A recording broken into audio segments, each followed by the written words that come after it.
I think he's special. I do. I think that Ramirez might be that way too. I really like both of them. I think they both have If you notice, my old June top 10 had Bivol in there because he superiorly outboxed Canelo, and it wasn't because of power or size. It was length, but it wasn't because he outmuscled him.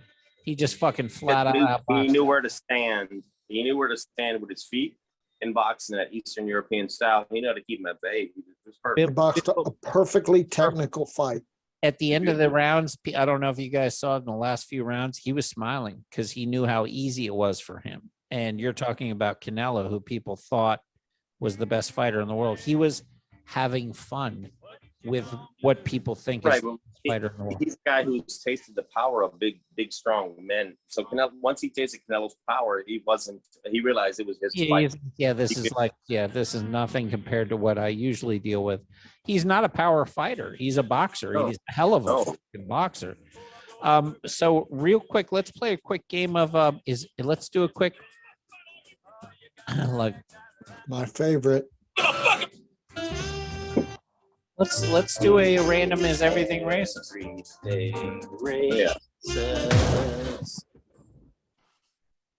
All right, let's see what we have. We haven't really covered anything that could be racist, right? No, I don't think so. We're like all of us are going into racist against women. What have we actually covered here today? So for the game, the game is, could anything that we covered here tonight possibly be, or something else? You know, we did hear one thing that is racist earlier this week from our president, that leg room is racist. Did you guys see that? I heard that. I heard something about that. I heard that swimming is racist. Well, swimming, of course, is racist, but leg room is racist. Swimming is racist. What about? Couldn't be. It couldn't be. What about dildos? Do you think dildos could be racist? Yes, definitely. They could be, certainly. Let's check it out. Let's see if dildos are racist. Couldn't be. No way. Jimmy, your acting is like you deserve an Academy Award. You're like, so just for the show, I told Jimmy off air that the whole point of the everything racist isn't to find some obscure thing that isn't racist. It's just to throw out things that could be and see what is. And he's like, oh, I can't believe it. Now every time he's like, oh, it could be. you act like my dad. You're the one actor. I can't believe Hollywood's picked you up. Like, you're like, oh, could it? I haven't pulled up our dildos racist yet. I'm just throwing it out there, thinking Jimmy's a dildo. Dildos are racist. What? Dildos racist. Is your dildo racist? Dildo of color? Yes. Dildos are racist.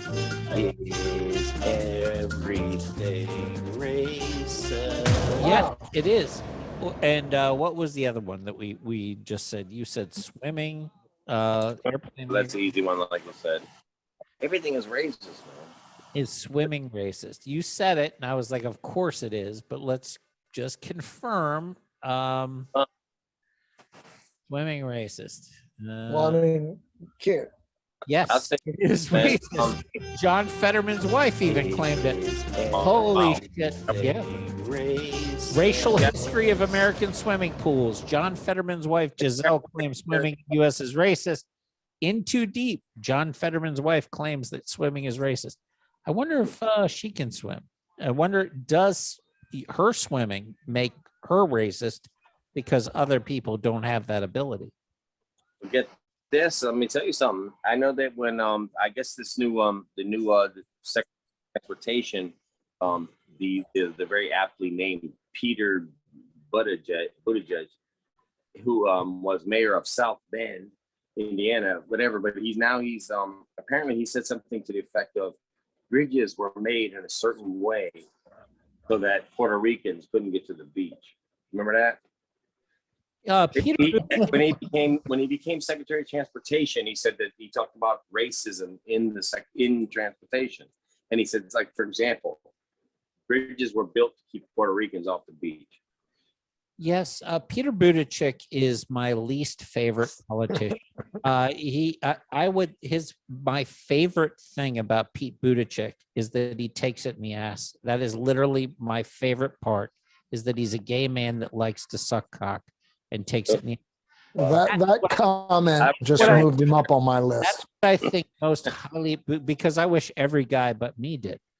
But I do. I wish everybody but me did that. That to me is my favorite part about him. Everything else about him is horrific. He's a Rhodes Scholar.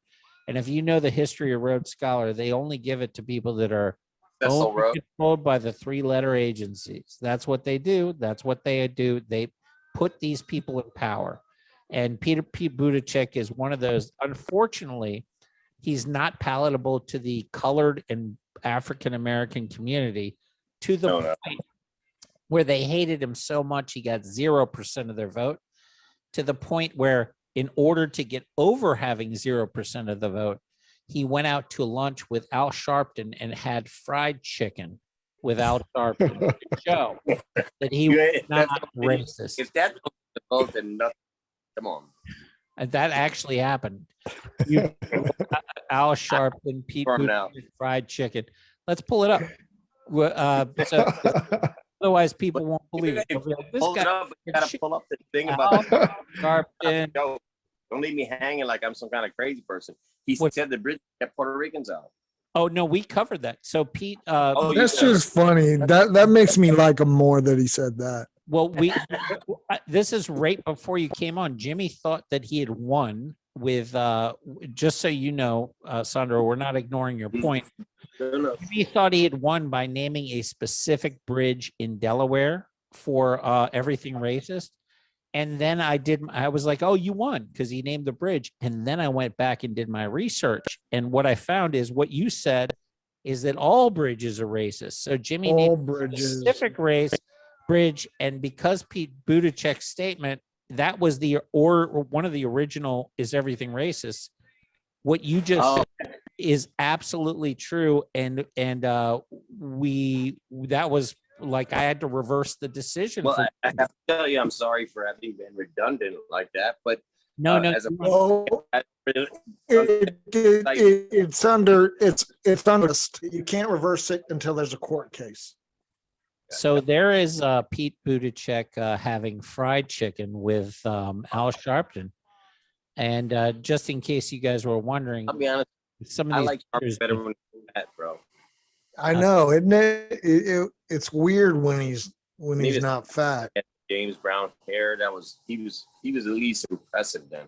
You know what? One of the weird things about him is he's an FBI informant. His nickname, his actual FBI name is the Fat Cat. So he's known to be an FBI informant, has been for years, and yet he's still a pillar in the Black community as a rat. So his name's the Fat Rat. You guys know this or no? Is that No. Okay? So let me do Al Sharpton, Fat Rat. Fat Rat is his FBI name. So ex-cop, we used to call Sharpton the Fat. Can you see the screen? Yeah, I see it. The Fat Rat, the Fat Rat, the Fat Rat. Yeah, Al Sharpton's the Fat Rat. He's known for being an FBI informant. There's a reason that he's able to get away with not paying his taxes, because he's had unpaid taxes for years.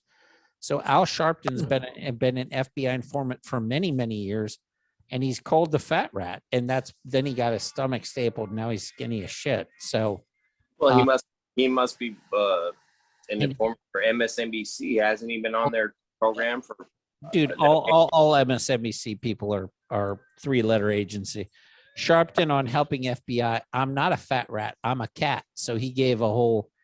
I worked with the FBI, but I didn't know it. A whole speech on it. So yeah, he's an FBI informant, and he has been for many, many years.